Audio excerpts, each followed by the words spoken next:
Good morning, সুপ্রভাত। কেমন আছো তোমরা সবাই? আমি তো খুব ভালো আছি। আমার আরও একটা নতুন ব্লগে তোমাদের সকলকে স্বাগত জানাই। তো সকাল সকাল ঘুম থেকে উঠে আমি ব্রাশ করছি, আর আমাদের বাড়ির গরুকে দেখো, বাছুরকে বিশেষ করে, ও তো আমাকে প্রচুর ভালোবাসে, আর আমার কাছেই প্রায় সারাদিন কেটে যায়, আমার কাছেই আসে। তো যাই হোক, চলো এখন সকালবেলায় ভিডিওটা শুরু করা যাক। আজ বেশ অনেক দিন পর সকালবেলায় ঘুম থেকে উঠেছি, তো সকালের পরিবেশটা অনেক দিন ধরেই মিস করছিলাম। তো যাই হোক, আজকে সেই পরিবেশটা দেখতে পেলাম এত সকাল সকাল। আর আমাদের বাড়িতে খবর কাগজ আসে, আর সেই ছোটোবেলা থেকেই দেখছি। আমি যখন একদম ছোট ছিলাম, সেই ছোটোবেলা থেকেই দেখে আসছি খবরের কাগজ আসতো, আর আমার জেঠু খবরের কাগজ পড়তো বিশেষ করে। তো যাই হোক, জেঠু তো আর এখন নেই, কিন্তু খবরের কাগজ আর আমাদের বাড়িতে আর বন্ধ হয়নি, কারণ আমার ভাই খবরের কাগজ পড়তে খুব ভালোবাসে। সেই সাথে আমারও ছোটোবেলা থেকে নেশা ছিল যে খবরের কাগজ পড়বো। তো সেই কারণে আজ অবধি কন্টিনিউয়াসলিভাবে আমাদের বাড়িতে খবরের কাগজ আসে। অনেকক্ষণ দোকানে ছিলাম, তো এক্ষুনি রান্নাঘরে এলাম। আর আজকে স্কুল আছে, এই কারণে মা কিন্তু এখানে ভাত বসিয়ে দিয়ে গেছে, উনান ধরিয়ে দিয়ে গেছে, আর ওইদিকে দোকানে গেছে। আমি চলে এলাম দোকান থেকে, এই যে ভাত বসছে, আর কি তরকারি হবে এখনও জানি না। স্কুলে যাই হোক, একটা সকালবেলায় খেয়ে চলে যাই, আর প্রায়ই আমার টিফিনের আগে ক্লাস হয়ে যায়, চলে আসি। ভাতটা বসো, আমি যাই গুছিয়ে নিই জল বোতল। আর তো যাই হোক, আমাদের বাড়িতে নতুন একটা ফার্নিচার এসছে, তো সেটাই এখন তোমাদেরকে শেয়ার করছি। এই যে এটা হচ্ছে গিয়ে আনলা।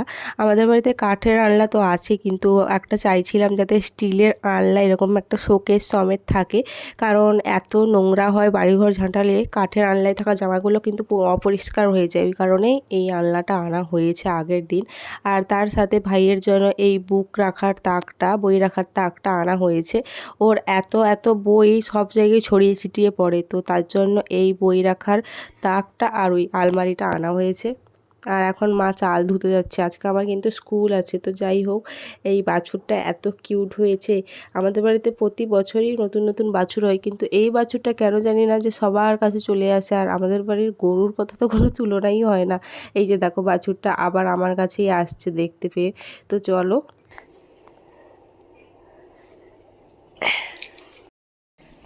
তো এখন আবার দোকানে চলে যাচ্ছি। মা ওইদিকে রান্নাবান্না করে নিক, তারপর আমি তেমনি যাব, স্কুল বেরিয়ে পড়বো।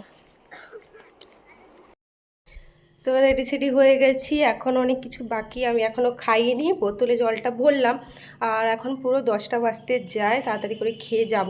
আর আজকে না রোদ উঠে পড়েছে, বৃষ্টি তো চলে গেছে কয়েকদিন হলো। এত রোদে যেতে যা কষ্ট না, 25 মিনিট সাইকেল চালিয়ে। তো আজকে এই শাড়িটা পরলাম। সব শাড়ি বৃষ্টিকালে বের করে আর ধুতে সময় পাচ্ছি না। তো চলো এখন খেয়ে টেয়ে নেই। তো এখন ভাইয়ের রুমে চলে এলাম। এটা হচ্ছে ভাই আর বাপির রুম। পেছনে যে এই আলমারিটা দেখছো, পুরনো আলমারিটা, এটাই আগে আমাদের জামা কাপড় থাকতো। তারপরে ভাই বই খাতা রাখে, ও তো সায়েন্স নিয়ে পড়ে প্রচুর বই খাতা। তারপর এখানে নতুন আলমারিটা আনা হয়েছে, কিচ্ছু কভার আনা হয়নি, পুরো ধুলো বসে গেছে, কভার আনতে হবে। আর পেছনে এই বই র্যাকটা আবার নতুন আনা হয়েছে। তো এতে বই খাতা যেগুলো বাইরে পড়াশোনা করে ওগুলো রাখার জন্য কিন্তু এই র্যাকটা আনা হয়েছে। বাপি সকালে বসে বসে এটাকে লাগিয়েছে। ঘরে রাখারও জায়গা নেই, দেখো জানলা কভার করে নিয়েছে। সাইকেল নিয়ে বেরিয়ে পড়েছি, আর বাইরেটা দেখলে আমি তো ভাবছি কী করে যাব। মানে এতটা রাস্তা ছাতা খুলেও যেতে পারবো না, সে স্কার্ফ বাঁধলেও গরমে অবস্থা টাইট হয়ে যায়। 10:30 বেজে গেছে।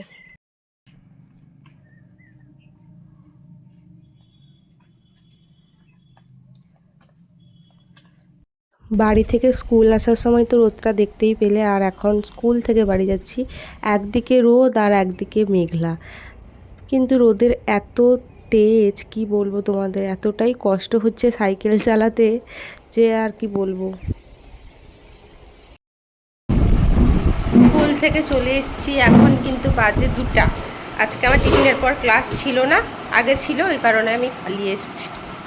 এতটা রোদ, আমার চোখ টোক দেখে বুঝতে পারছি, মানে রোদে গেছি রোদে এসেছি। ছাতা খোলা সম্ভব না, তাও বাধ্য মতো খুলে এসেছি। আর একটা জিনিস দেখো, এই যে আম, আমাদের বাড়ির গাছের আম, কাঁচাগুলো তোলা হয়েছিল, পেকে গেছে। এই যে আরেকটা, এগুলো প্রচুর মিষ্টি। আর আজকে কি তরকারি হয়েছে চলো দেখাই। ঝিঙ্গা ভাজা, কুমড়া ভাজা, দুটোই বাড়ির গাছের। আর মাছ দিয়ে রুটি খাচ্ছিল। আর এই যে ডিম ঝোল হয়েছে, আর এটা সকালে চচ্চড়ি। এখন আবার মেঘলা হয়ে গেছে, বাড়ি এসে শুনলাম বৃষ্টিও পড়ে গেছিলো, চারধারে মানে একবারে যেন বন্যা হওয়ার মতো মেঘ, কালো মেঘ।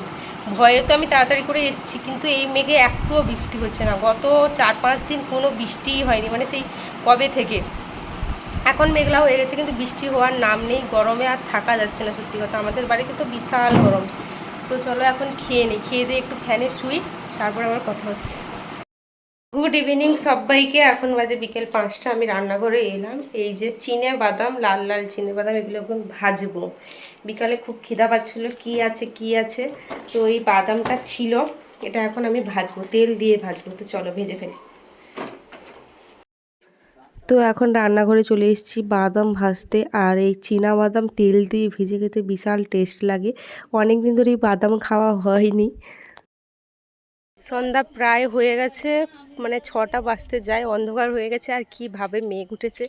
আর ওই দিকে দেখো দোকানের কাছে কাকিমা আছে, মা বসছে, দিদারা বসছে। আমাদের জমিতে ঘাস বাসছিল, তো ওরাই বসে বসে গল্প করছে। আমি একটু রাস্তায় বেরোলাম।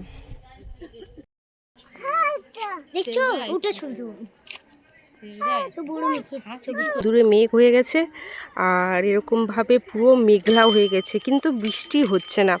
এই মেঘে বৃষ্টি হবে না, চারিদিক পুরো কালো হয়ে গেছে। তো এখন সবাই মিলে দোকানে বসছি, গল্প করছে। এই দিদারা আমাদের বাড়ির জমিতে কাজ করছিল, আর এখন বাড়ি যাওয়ার সময় দোকানে এসে বসছে। এই যে বাপিও সেখানে আছে, মাও আছে, আর বোনেদের কাজ দেখো, সবাই একের পর এক আসতে আছে। সন্ধ্যাবেলাটায় কিন্তু সবাই আসে টুকটাক, এখন দোকানে বসে। এতটাই গরম যে এখানে বসি রাস্তার পাশে সবাই মিলে। আর মিষ্টিকে দেখো, দোকানে বসছিলাম, কেউ ছিল না, কোথাও ছিল না। দেখছি 3জন ছুটে ছুটে হাত পা ধুয়ে সন্ধ্যাবেলায় চলে এলো। আর মিষ্টি তো বলছে ক্যামেরায় আমাকে নিতে, ব্যাক ক্যামেরায় ভিডিও করলাম, হলো না। ওকে আবার কোলে বসিয়ে ভিডিও করতে হলো। সবাই হাত পা মুখ ধুয়ে চলে এসছে খেলাধুলো করে। আর একজন বাদ পড়ে গেছে দিয়ে বলছে আমি। আবারও চলে এলাম রান্নাঘরে, রাতে রান্না বান্নার প্রস্তুতি করতে।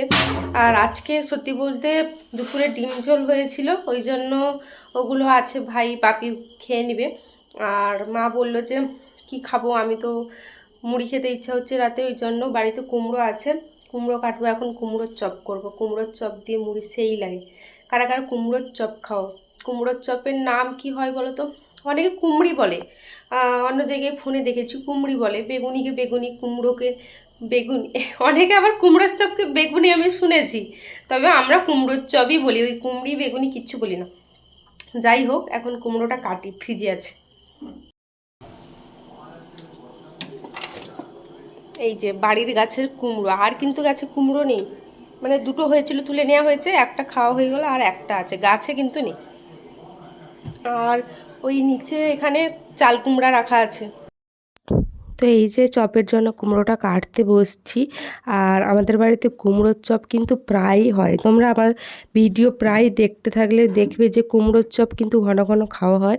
কারণ কুমড়োর চপ খেতে আমার খুব ভালো লাগে, বেগুনিও যেমন ভালো লাগে, কুমড়োর চপও তেমন ভালো লাগে।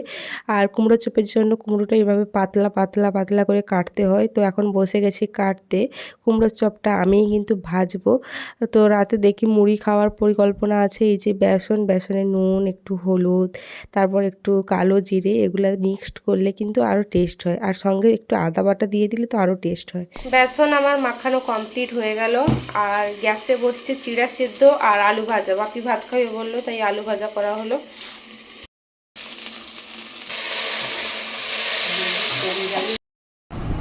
অনেক আগেই খেয়ে দিয়ে রুমে চলে এসেছি। আর মুড়ি খাবো বলেছিলাম, মুড়ি খাইনি, পান্তা খেয়ে নিয়েছি। আজকে এতটা গরম পড়েছে না, শরীরটাও গরম হয়ে গেছে।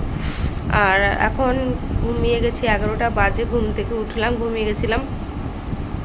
চোখ টোক এখনও ধরে গেছে, মানে প্রচুর ঘুম পেয়েছে। আর মশাও কামড়াচ্ছে, মশারি তো করিনি, দেখতেই পাচ্ছ। তো এখন মশারি করে আমি জাস্ট ঘুমিয়ে যাব, এতটা ঘুম পেয়েছে। আমি ভিডিও টিডিও এডিটও করিনি, মানে কি বলবো।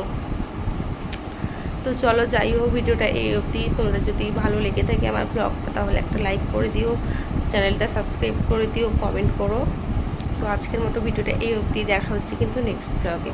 সবাই ভালো থাকবে, সুস্থ থাকবে।